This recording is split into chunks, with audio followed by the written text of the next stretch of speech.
Have you ever forgotten your phone? When did you realise you'd forgotten it? I'm guessing you didn't just smack your forehead and exclaim, "Damn," apropos of nothing. The realisation probably didn't dawn on you spontaneously. More likely, you reached for your phone, pulling open your pocket or handbag, and were momentarily confused by it not being there. Then you did a mental restep of the morning's events. Shit. In my case, my phone's alarm had woken me up as normal, but I realised the battery was lower than I expected. It was a new phone and it had this annoying habit of leaving applications running that drained the battery overnight. So I put it on to charge while I showered instead of into my bag like normal. It was a momentary slip of the routine, but that was all it took. Once in the shower, my brain got back into the routine it followed every morning, and that was it. Forgotten. This wasn't me just being clumsy, as I later researched. This is a recognised brain function. Your brain doesn't just work on one level, it works on many. Like when you're walking somewhere. You think about your destination and avoiding hazards, but you don't need to think about keeping your legs moving properly. If you did, the entire world would turn into one massive hilarious Quap cosplay. I wasn't thinking about regulating my breathing. I was thinking whether I should grab a coffee on the drive to work. I did.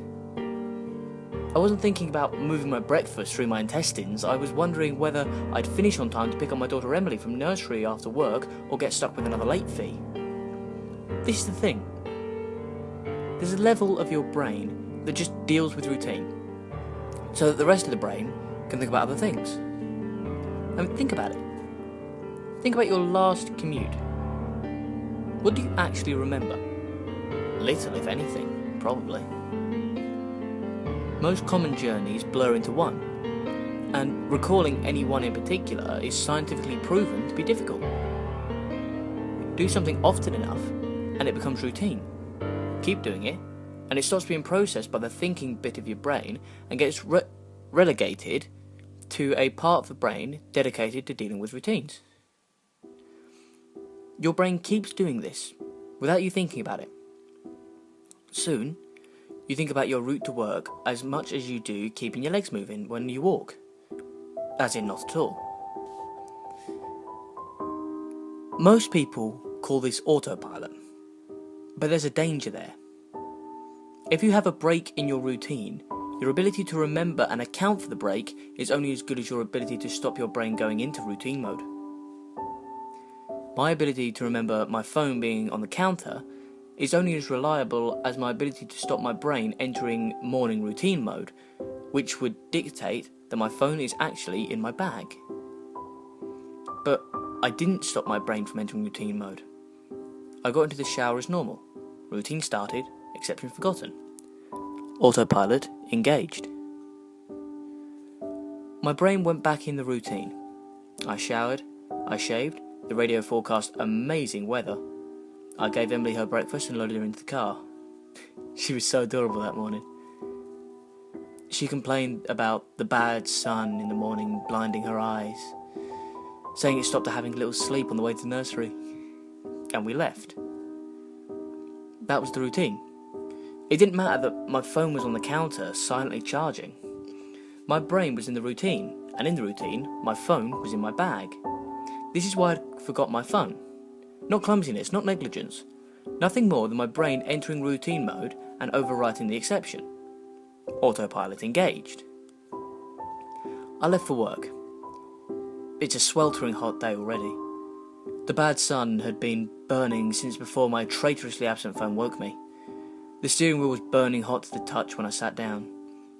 I think I heard Emily shifting over behind my driver's seat to get out of the glare. But I got to work, submitted the report, attended the morning meeting. It's not until I took a quick coffee break and reached for my phone that the illusion shattered. I did a mental re-step. I remember the dying battery. I remember putting it on to charge. I remembered leaving it there. My phone was on the counter. Autopilot disengaged. Again, therein lies the danger. Until you have that moment, the moment you reach for your phone and shatter the illusion, that part of the brain is still in routine mode. It has no reason to question the fact of the routine. That's why it's a routine. Attrition of repetition.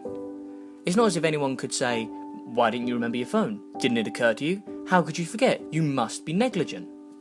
This is to miss the point. My brain was telling me the routine was completed, as normal, despite the fact it wasn't. It wasn't that I forgot my phone. According to my brain, according to the routine, my phone was in my bag. Why would I think to question it? Why would I check? Why would I suddenly remember out of nowhere that my phone was on the counter? My brain was wired into the routine, and the routine was that my phone was in my bag. The day continued to bake. The morning haze gave way to the relentless fever heat of the afternoon. Tarmac bubbled, the direct beam of heat threatened to crack the pavement. People swapped coffees for iced smoothies, jackets discarded, sleeves rolled up, ties loosened, brows mopped. The parks slowly filled with sunbathers and barbecues. Window frames threatened to warp, the thermometer continued to swell, but thank fuck the offices were air-conditioned. But, as ever, the furnace of the day gave way to the cooler evening. Another day, another dollar. Still cursing myself for forgetting my phone, I drove home. The day's heat had baked the inside of the car, releasing a horrible smell from somewhere. When I arrived on the driveway, the stones crunched comfortingly under my tyres. The stones crunched comfortingly under my tyres. My wife greeted me at the door. "Where's Emily?" "Oh, fuck! As if the phone wasn't bad enough. After everything, I'd left Emily at the fucking nursery after all." Immediately, I sped back to the nursery. I got to the door and started practicing my excuses, wondering vainly if I could charm my way out of a late fee. I saw a piece of paper stuck to the door. "Due to vandalism overnight, please use side door today only." Overnight? What? The door was fine this I froze. My knees shook. Vandals. A change in the routine. My phone was on the counter. I hadn't been here this morning. My phone was on the counter. I'd driven past because I was drinking my coffee. I didn't drop off Emily. My phone was on the counter. She moved her seat.